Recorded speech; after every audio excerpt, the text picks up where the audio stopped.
All right, so today we are going to build this really simple tape measure holder. Free up some space and help us always find the tape measure. If you're anything like me, you can never find one, so that's what we're going to build today. All right, let's get at it. First things first, gotta measure out where we want this to go. So I'm gonna go 17 and a half is kind of where I want it to sit. Plus I'm gonna have tabs that come out. We can drill and fasten it to the wall.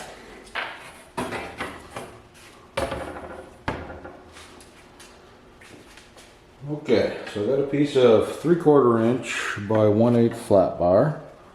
This is what I'm gonna use. Just to give you an idea of what I'm thinking of doing.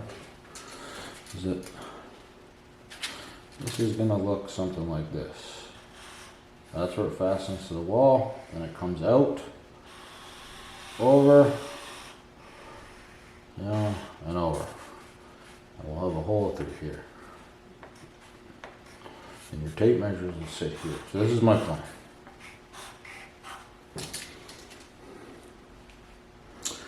Okay, so we figured out before I wanted this area. This is what I got space for. And you can adjust yours, however you do yours. You can do it like this. 17 and a half inches here. Now you need to consider this height here. And I measured my space of my vise, because if you make this too small, you'll get caught up when we try and bend it. So from here to here, I'll make this about 1.1/8, and then this little tab here off the end, we're going to make this about 1 inch. Alright, now I need to lay that out on the flat bar. Now I thought about drilling the holes out first. I go here and here. However, if I bend it incorrectly, which good possibility is going to happen on the first go if you ever bent steel before, I'm gonna wait and drill those after. All right, so first dimension, shoot for about 1 inch.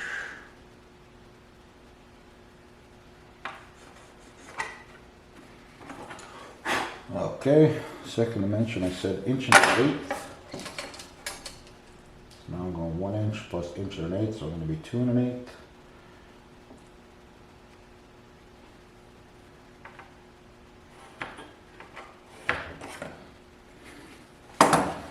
Okay, now I need to go approximately 17 and a half.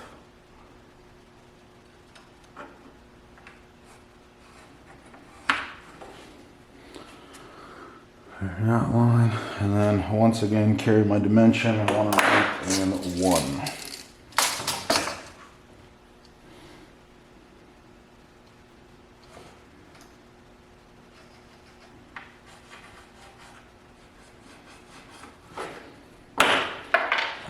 All right, she laid out.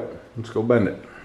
I'm going to put the first piece in there for my first bend. I'm going to mark that line there on the vise. Clamp her up good.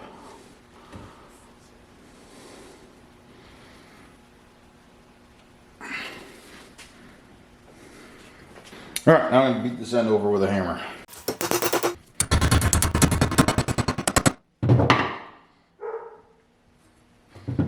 Dog doesn't like that. Okay, so I got the first bend. Now we're going to go in for the second bend, and I'm going to rotate it, because it needs to look like a Z or a Z, depending on where you live.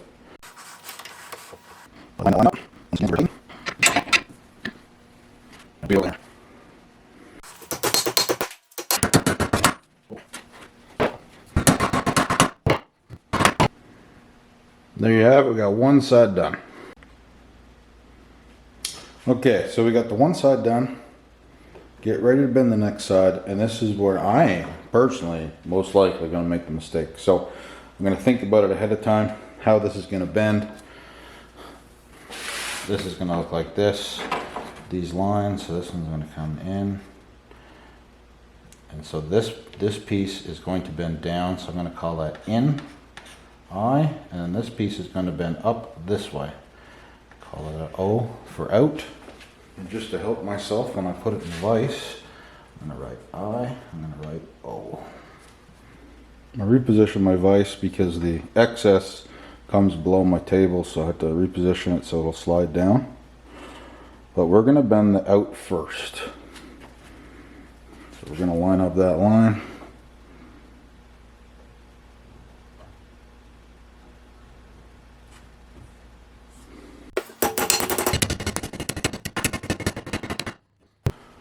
Okay, now we're going to do the in bend, the last one. I'll line that up.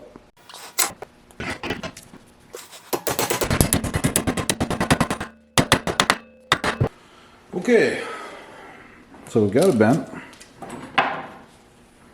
the way we want it. We got it the first time.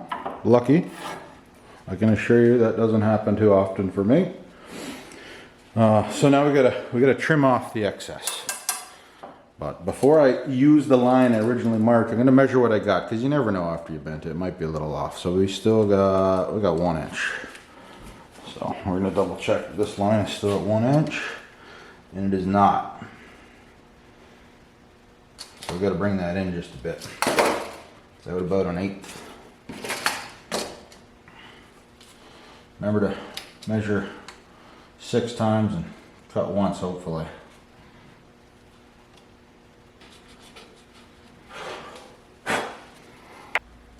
Okay, now we can trim this piece off. You can use a hacksaw. I'm just going to use a zip disc on my grinder. Last thing you do before installing, well, before we do that, make sure to take a file and deburr anything. You don't want to cut yourself. Now we're going to drill the holes. These are the screws that I'm going to use. They're not very long. They're probably a metal screw, but they won't punch through the door of my cabinet, so that's why I'm using smaller screws. I'm going to pick a drill bit just slightly bigger than the screws. That one looks good right there. Now, I'm drilling on my workbench here, and I don't really want to punch holes in it if I don't have to, so I'm going to put a little piece here I don't mind putting a hole through. To make the drilling a little easier, I'm just going to center punch where I drill it.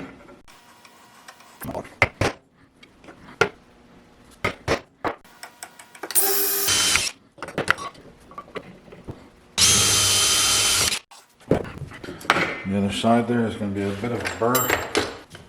I'm going to use a slightly larger drill bit. And it's gone. Alright, time to install. Okay, I'm going to line it up kind of where I want it to go. I'm going to start this screw. Okay, so that bar's on there. I dislike anything that's not level, so I'm just going to level it up. I'm going to make a little mark down here in the bottom. We'll line that mark up. Put the screw in. That's it. We're done. Now we can get these tape measures out of my drawers.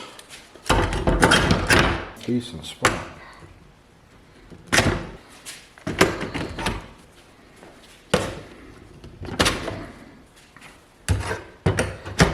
Alright, there you have it.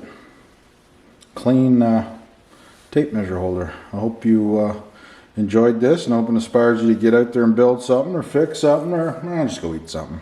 Alright, see you on the next one.